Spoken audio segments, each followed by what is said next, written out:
আর একটা কথা বলে যাচ্ছি, মরে যাবার আগে অনেক মুখ্যমন্ত্রী দেখলাম, বর্তমানে আপনাদের যিনি মুখ্যমন্ত্রী আছেন তার সাথে আমার কোনো যোগাযোগ নেই, না জীবনে কোনো ফোন হয়েছে, না জীবনে তাকে কোনো দিন আমি কোনো সবাই দেখেছি, সভাতেও কোনো দিন দেখিনি, আর না আমি কোনো দিন তাকে কোনো চিঠি দিয়েছি, কোনো ফোন করেছি, এক কথায় কোনো যোগ নেই, no connection with chief minister.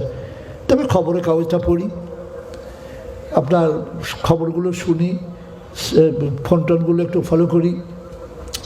মনে রাখবেন যে হিন্দু মুসলমানকে সমান চোখে দেখা এটা এক অদ্ভুত ব্যাপার। সমান চোখে দেখা, কীরকম সমান চোখে দেখা? পুজোতেও সাহায্য করছেন, শ্মশানেও সাহায্য করছেন, মুসলমানদের কবরে যেন শুয়োর না উঠতে পারে সেটাও ঘিরে দিচ্ছেন। মসজিদের ইমামকে জীবনে কেউ চিন্তা করেনি যে কয়েক হাজার করে টাকা দেবো মাসে মাসে। মসজিদ 2-10টা নেই, 2-4 হাজার নেই, কয়েক লাখ আছে। প্রত্যেকটা মসজিদে টাকা দেয়া, গরিব ইমাম সাহেবদের একটু সংসারের উন্নতি হয়েছে, ওই মুয়াজ্জিনদের 1000 করে টাকা দেয়া করা তো দূরের কথা, কেউ ভাবেও নেই। মেয়েগুলো ছেলেগুলো, হিন্দু মুসলমান ছেলে মেয়েগুলো পড়বে, তারা যেন খেতে পায়, একটু ডিম দিয়ে ভাত খেতে পায়, তারা যাতে একটু খেয়ে মানুষ হোক, আর লেখাপড়া হোক না, খাবার জন্যই তারা যাচ্ছে। ফলে লেখাপড়া তাদের ভেতরে ঢুকে যাচ্ছে, সব সাইকেল দিচ্ছে, জামা কাপড় দিচ্ছে, খাওয়াচ্ছে। খালি মুসলমানদের না, হিন্দু মুসলমান সাঁওতাল কোল ভিল মিল্লা সবাইকে। এর তো বিকল্প নেই। পশ্চিমবাংলায় যেমন এর বিকল্প নেই, কার?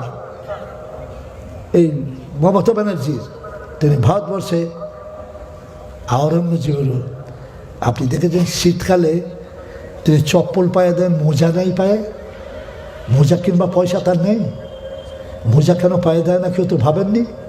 তিনি সাঁওতাল বাড়িতে যাচ্ছেন, মুসলমান গরিব বাড়িতে যাচ্ছে, হাড়ির বাড়ি, মুচির বাড়ি, বালতির বাড়ি, তাদের থাত করে কাঁপছে, তাদের পায়ে স্যান্ডেল নেই, আর উনি মোজা পায়ে দিয়ে তার কাছে যাবেন কী করে? এইগুলো মূল্যায়ন করতে শিখবেন। হয়তো মনে করছে আপনি তার পক্ষে বলছেন না, আমি তার সব কথা পক্ষে বলছি না। প্রধানমন্ত্রী যেদিনে শপথ গ্রহণ করলেন তার যাওয়া উচিত ছিল সব কাজ বাদ দিয়ে, তিনি যাননি, এটা তার ভুল। মনে রাখবেন, প্রধানমন্ত্রীকে কখনো এরকম কথা বলা যায় না, এমন কথা যে কথাটা তার সম্মানে লাগে। আর বোকার মতো আমরা যদি বলি, ওই তো প্রধানমন্ত্রীর সঙ্গে দেখা করতে গিয়েছিলেন, ওই তো আমি সঙ্গে দেখা করতে গেলাম, বাঁধরাম করা ঠিক হবে না। মনে রাখবেন, প্রধানমন্ত্রীর আন্ডারে যতগুলো মুখ্যমন্ত্রী আছে তারা তার কাছে এতটুকু ক্ষুদ্র, বুঝতে পেরেছেন? প্রধানমন্ত্রী হচ্ছে বাদশাহ, রাজা, বাদশাহ। যদি বলে সব মুখ্যমন্ত্রীরা হাজির হতে হবে না, হবে না, উত্তর দিন। এইগুলো আপনি যাতে বুঝতে না পারেন, আপনি বুঝতে পারছেন আপনি শুধু মূর্খ নন, পচা মূর্খ। শুধু মূর্খ হলে তো ভালো হতো, পচা মূর্খ। আপনি মূর্খ হয়ে পচে গেছেন, যার জ্ঞান বুদ্ধি নেই। কি সর্বনাশা!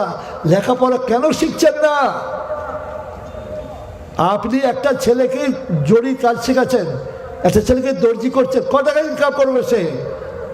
আপনি একটা ছেলেকে যদি এম.কম পাস করান, বি.কম পাস করান, সে ওই কাজগুলো এখানে বেচবে না, জাপানে বিক্রি করবে, জাপানে। তখন আপনি দেখবেন আপনার ছেলে কয়েকশো কোটি টাকা ইনকাম করেছে। লেখাপড়ার দিকে জোর দিন। আমি গোলাম মোহাম্মদ মুর্তজা সারা জীবন আপনাদের ছেলেদের জন্য ব্যবস্থা করেছি। 12 বছর ধরে মওলানা হয়, 12 বছর লাগে। আজকে যে ছেলে আমাকে আপনাদের ক্যাশিয়ার, আপনাদের সেক্রেটারির সঙ্গে দাঁড়িয়েছিল, আমাদের হাসান সাহেবও ছিলেন, ওদের 12 বছর লেগেছে। মুফতি পড়তে আর 1 বছর লাগে, 13 বছর লাগে। আমরা একটা দুঃখের সঙ্গে আপনাকে জানাচ্ছি, মোহতামা ভিসায় ছেলে পাস করে বেরিয়ে যাচ্ছে, আমাকে একটা সই করতে হবে। তো আমি সই করে দিচ্ছি যে হ্যাঁ এই সার্টিফিকেট আমি সই করে দিচ্ছি। শুনতে পাচ্ছেন? আমারই এতে পড়ে গেছে। আমি বলি, তুমি খবরের কাগজ পড়তে পারো বাবা? বাংলা খবরের কাগজ? বলে জি। পড়ো।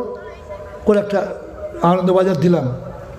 তা বাঁ দিক থেকে পড়তে পড়তে একবার ডান দিকে শেষকালে যে ঠেকিয়ে দিলে, ওই যে কলমগুলো আছে ওসব ধার সূর্যা করে চলে গেল। আপনারা বুঝতে পেরেছেন না পারেননি? সর্বনাশ, সর্বনাশ। হ্যাঁ, আমি আল্লাহর কসম সত্য কথা বলছি। তখন ঠিক করলাম যে না, জেনারেল এডুকেশন না হলে তো কাজ হবে না। এই 12 বছরটা এখন করেছি, এইচএস পাস করে যদি আপনি ছেলে পাঠান, পরীক্ষা করে দেখুন, 6 বছরের মধ্যে তাকে বিখ্যাত আলেম করে আপনাকে ফেরত দিয়ে দেবো।